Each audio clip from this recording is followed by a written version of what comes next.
doubt, many of you viewing this have come across adult content at some point in your life. You must know the password, right? In fact, it's almost challenging to encounter someone who claims otherwise. And if you do, there's a good chance they might not be entirely truthful. The pervasiveness of explicit material is such that we've often encountered graphic adult content before our first romantic experience. Stories of young children inadvertently witnessing adult content at an alarmingly tender age are not uncommon. Such exposure would have been a profoundly unsettling experience for our ancestors. Sex education becoming increasingly comprehensive and direct, the accessibility of adult content being just a click away, we have to question whether this surge is shaping the sexual behavior of young males and our youth. More importantly, could pornography be operating as a societal toxin?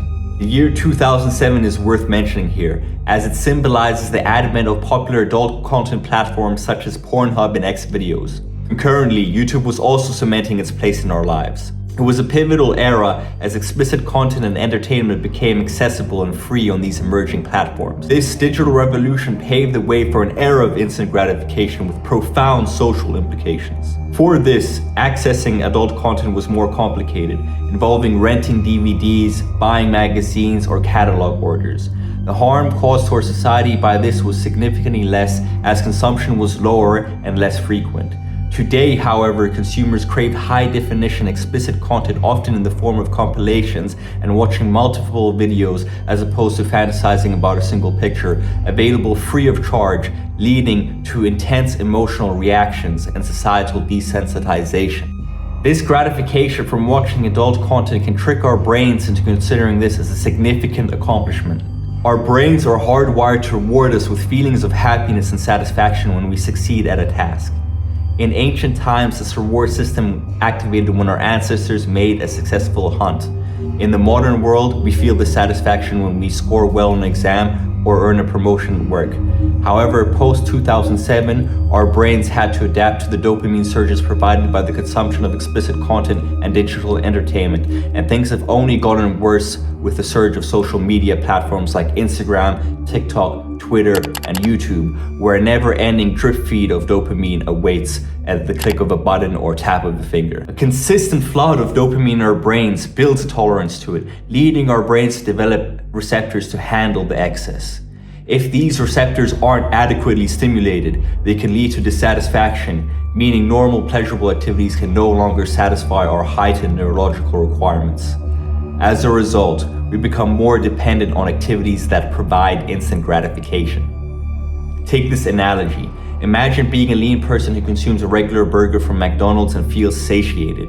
However, if you consume this burger for every meal over a month, your body will adapt.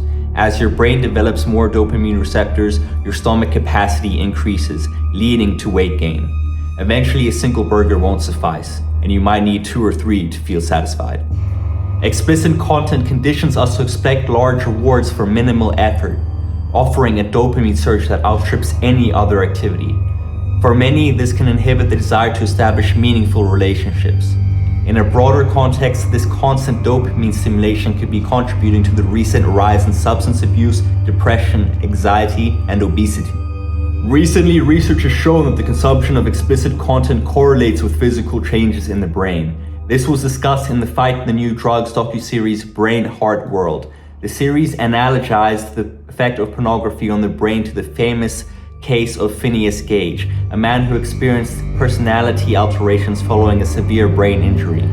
The series postulates that much like Gage's injury, exposure to pornography can physically alter the brain's structure, size, and chemical imbalance by overwhelming its reward system with sustained high levels of dopamine. These changes in our brain, as clinical as they may sound, have significant personal implications. Like the altered Phineas Gage, modifications in our brain resulting from explicit content consumption can correspondingly influence our mood, personality, and how we interact with others. The consumption of explicit content can often lead to depressive episodes or feelings of isolation. It can make us view ourselves negatively, making us believe we are undeserving of love. It can also jeopardize our relationships, severing crucial social ties. The phrase, "when we damage our brain, it changes us," isn't merely an abstract concept residing in the realm of neuroscience. It's a serious issue that pervades our daily life, impacting us on a deep and personal level. The examination of explicit content's influence should balance the understanding of its neuroscientific aspects with personal narratives of those who have been directly affected. Remember, the impact of explicit content begins in the brain, then descends to our emotions, and ultimately permeates our societal interactions. I hope that as a society we become more mindful of this and take proactive measures to mitigate the harm that explicit content can cause, particularly to the mental health of our young men who may feel isolated and disconnected. Let's strive towards a future where we can tackle this pervasive toxicity that threatens our collective societal potential.